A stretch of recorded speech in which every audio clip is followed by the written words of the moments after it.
For centuries, the soybean has been cultivated and used for food by people in the Orient.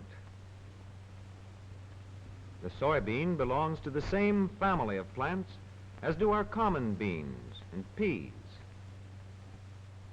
This Chinese farmer finds that his crop of beans is of a fine quality and ready for harvesting.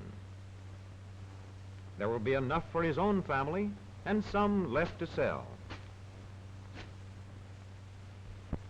The cultivation of soybeans was begun extensively in the United States about 1918. Since that time, it has been studied intensively by agronomists in several agricultural experiment stations. Experiments are carried on in small plots of soybeans to discover the best varieties of the hundreds known and the best methods of cultivation. Trained observers watch the plants in all the stages of their growth to see if the beans have desirable characteristics. This soil expert, Dr. Blake, is particularly interested in the soybean as a means of conserving the fertility of the soil.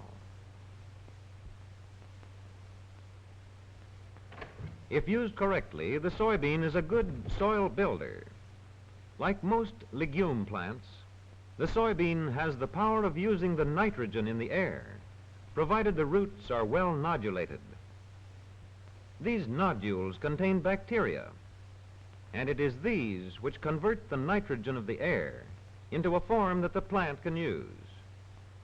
For this reason, the soybean is a valuable plant in crop rotation and soil conservation. These nitrogen-fixing bacteria may be grown in laboratories. These cabinets assure the proper temperature for growth. The tiny bacteria grow on a jelly medium which supplies them with the necessary nourishment.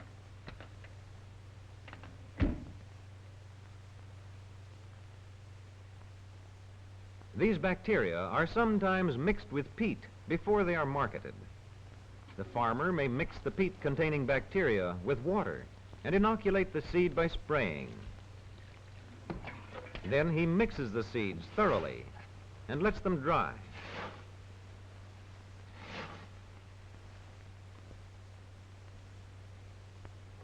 The agronomist keeps in very close touch with the actual work of the farmer. For this reason, he makes frequent visits to nearby farms. As the agronomist drives along the country road, he observes this field of corn, which might have been better if soybeans had been used in a good crop rotation.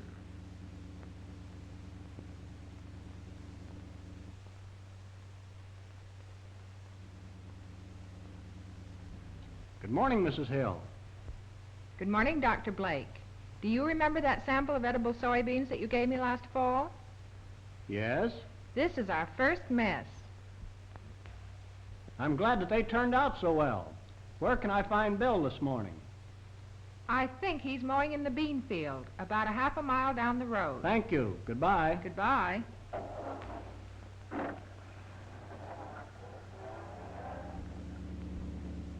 As Dr. Blake is driving past Mr. Hill's fields, he notices this fine growth of corn, due largely to a rotation including soybeans.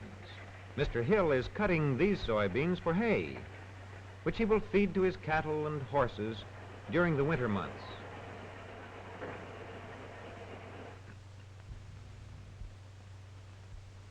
How's it going, Bill? Fair. The dew is a little bit heavy this morning, but the sun has dried it out now. It looks to me like a pretty good crop. I'd say you'd cut it at just the right time. If you had waited much longer, I'm afraid that the hay would have become stemmy and lost some of the leaves. Yes, and I hope that I can get it in before we have any more rain. Have you noticed my field of beans on the South 40? I saw your bean crop a couple of weeks ago. It looked promising then. Yes, they'll be ready for the combine in another month.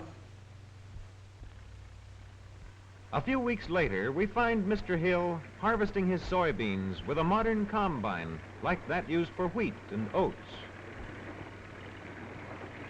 The combine has done much to make the soybean a popular crop. The beans are cut and threshed all in one operation. The straw, containing much nitrogen, is scattered back on the land as fertilizer. When the hopper gets full, the beans are run into a waiting truck. The beans now start on their way to the local grain elevator.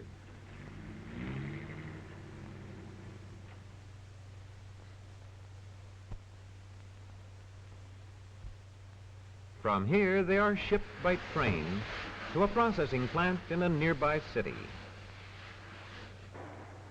First, the soybeans are cracked. The cracked beans are fed to these expellers after they have been heated in these steam pipes to about 200 degrees. The cracked soybeans then enter these cylinders and are subjected to a pressure of about 16,000 pounds per square inch. The great pressure, with the help of the high temperature, forces the oil out of the beans. The oil from all the expellers is next forced through this large filter to remove sediment. The crystal clear oil drips out along the side of the filter. Soybean oil finds extensive use in paints and in the manufacture of linoleum. But most of it is used in making shortenings, oleomargarine, and salad dressing. In the compressor, the soybean cake emerges at the end of the shaft. Much of this cake goes back to the farm where it makes a fine feed for dairy cattle. These steers have made excellent gains on a feed containing soybean meal. Many industrial chemists are working to find new uses for soybean oil and soybean meal. This chemist, Dr. Brother, is striving to improve a process by which the soybean meal is made into a hard and strong plastic. After long and tedious labor in the research laboratory, he may discover new procedures or new products which the engineering chemist can put into large-scale production. The chemist pours the soybean meal into this mechanical mixer.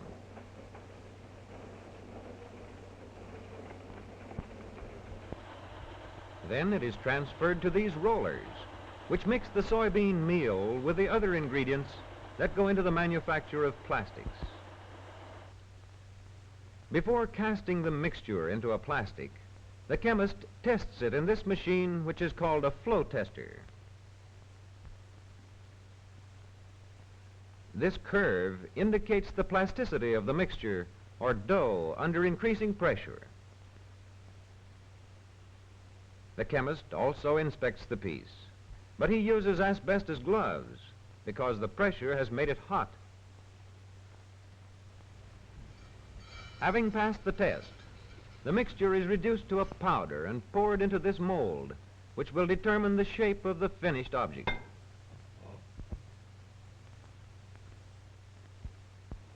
The mold is then placed in this hydraulic press.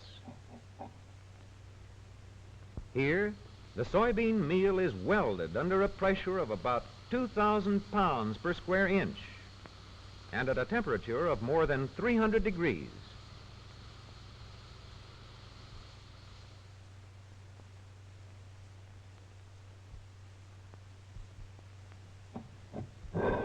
In this way, the soybean is transformed by science and technology into parts that find many everyday uses.